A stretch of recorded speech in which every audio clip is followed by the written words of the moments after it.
You must get up and say, I'm not doing this. Why? I'm a Christian. Tell a lie? No, I can't tell a lie. Why? I'm a Christian.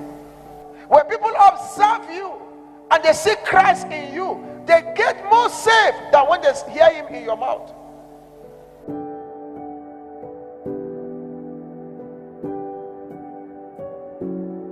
But he who endures to the end shall be saved.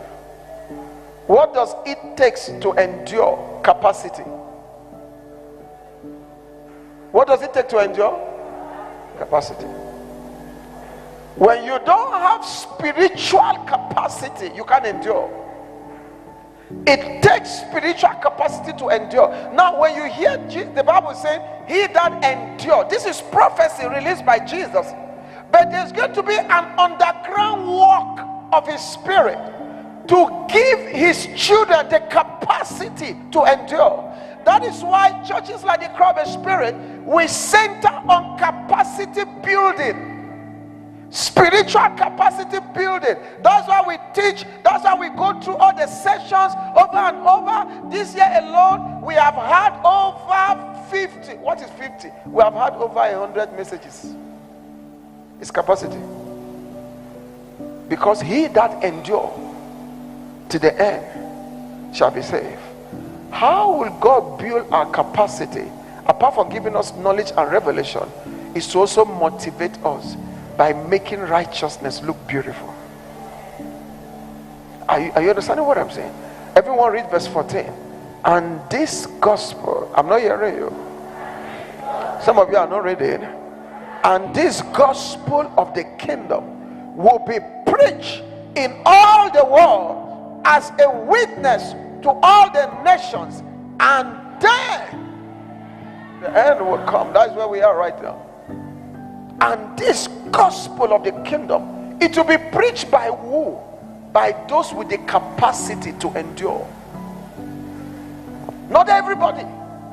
It will not be preached by preachers. It will be preached by people with the capacity to endure. Because there's a preaching with mouth and there's a preaching by lifestyle. And the one with lifestyle is more stronger. When people observe you and they see Christ in you, they get more saved than when they hear him in your mouth. We live in days that believers must draw the line again. You must get up and say, I'm not doing this. Why? I'm a Christian. Is someone hearing me? Tell a lie? No, I can't tell a lie. Why? I'm a Christian. Because in the 80s, that was how it was. Steal? No, I can't steal. I'm a Christian. Sleep with me? No, I can't sleep with you. I'm a Christian. That's what you hear Christian ladies say. Can you go out with me? The boss would tell us. Then there were secretaries, typists. You know, now typists have disappeared because everybody is having computer. Everybody is a typist now. So, but in those days there were typists. So typists, a born again typist, would be told by the boss, follow me out for a birthday party. She would say, no, I'm born again. I can't follow. We must get back to that point where we use our spiritual identity to define our decisions. We use our spiritual identity to do what? Define our decisions. I am born again. I can't live here. I am saved. I can't do this. I am born again. I can't do that. I am saved. I can't do this. Is somebody hearing me? It is not my pastor should not hear. No. That is hypocrisy. It's not. I don't want the pastor to hear. No. I don't want God to see me in evil. I am accountable. I'm accountable to an invisible being.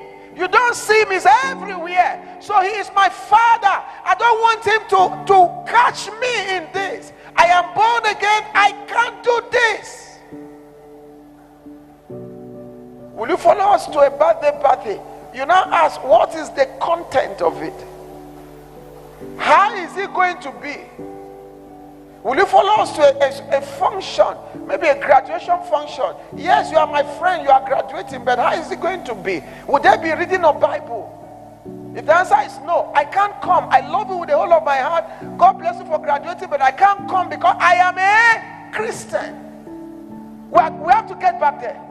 Are you understanding me? Because the devil is making lawlessness look attractive, but God is saying, I want to make righteousness look attractive, but I must find it in people for me to beautify them with the attraction of righteousness. Are you understanding me? So we must renew our decisions and go back to the basic and start defining our decision according to our redemption. Defining our decision according to our what? Redemption. Somebody who is not redeemed cannot define their decision according to their redemption. The person, you will still go to church, do everything, and when they ask you to do this, you will say okay, because you can't define your decision by your redemption, because you are not yet redeemed. If you are not redeemed, your decisions are controlled by the lust, by your dark nature, the carnal nature within you. That is the way it is controlled when you are not redeemed. But when you are redeemed, you define your decisions by your redemption. Are you understanding me? Sometimes it even happen in church. You see Christians in their chatting, very dirty chats. You tell the brother, hey, or sister, oh, I'm sorry, I can't converse this way. Why? I am born again. And you call it off. Is somebody hearing me? I can't converse this way. I am born again. You cannot be calling me my dear. I'm not your wife. You cannot be calling me my love or my potato. You know that I'm not, we're not married. I'm not your wife. No. We are brethren. Hey, no. I'm a Christian. I can't converse that way. I can't use those words. I can't use those dictions. Are you understanding me? The hour has come to start defining your decision by your redemption. And say if you are not saved, then you talk like the world. If you are saved, there is a way to converse. The Bible spoke about we conversing because we are seated in the heavenly places. You cannot converse earthly when you are seated in the heavenly. You cannot convert carnal in carnal terms. You cannot converse in carnal terms when you are seated with Jesus Christ, the one who died on the cross. From today, you have to make a decision. I have learned this morning that this is a season where God is making righteousness beautiful. Therefore, I must begin to make my decisions based on my redemption. My redemption must guide my decisions. Is somebody hearing me? There are people I cannot walk with. There are places I cannot go. I'm going to change my network of friends. Anyone who is not born again must stay far away from me. We may be being in the same church, we may be sitting on the same bench, but if the conversation is not godly, I cut off, because not everybody wants to go to heaven, but me, I want to go to heaven. I won't want anybody to delay me or cut my path. Is somebody hearing me? The hour has come for you to understand that God is beautifying righteousness again.